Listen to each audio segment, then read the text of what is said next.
ஒரு காலத்தில் கடவுள் மற்றும் வருணன், யமன் ஆகிய மூவரும் மனிதர்களின் வாழ்க்கையை அருகிலிருந்து பார்க்க பூமிக்கு வந்தார்கள். இரவு நேரம், குளிர்ந்த காற்று. ஒரு கிராமத்தில் இளைப்பாற இடம் தேடி நடந்தார்கள். கிராமத்தின் ஓரத்தில் ஒரு குடிசையின் முன் விவசாயி ஒருவர் அமர்ந்திருந்தார்.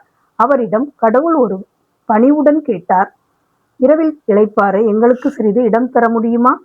நீங்கள் யார் என்று விவசாயி கேட்டார். உன்னை படைத்தவன் என்றார் கடவுள். அதை கேட்டதும் விவசாயியின் முகம் கடுமையானது.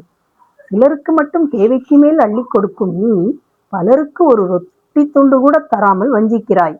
நீ எப்படி என்னிடம் கருணையை எதிர்பார்க்கிறாய் என்று சொல்லி அவர்களை அனுப்பிவிட்டார் விவசாயி. மூவரும் அமைதியாக நடந்தார்கள்.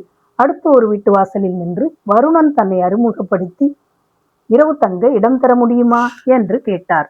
அந்த மனிதர் சிரிப்பில்லாமல் சொன்னான், சில இடங்களில் வளம் கொடுக்கும் நீ, பல இடங்களில் வராமல் வறட்சியை தருகிறாய்.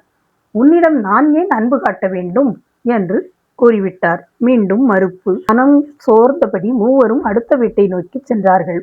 அங்கு ஒரு ஏழை மனிதன் திண்ணையில் படுத்திருந்தான். அவனிடம் யமன் சென்று வணங்கினார். நாங்கள் மூவரும் இங்கு ஒரு இரவு தங்க இடம் தருவாயா என்று யமன் கேட்டார்.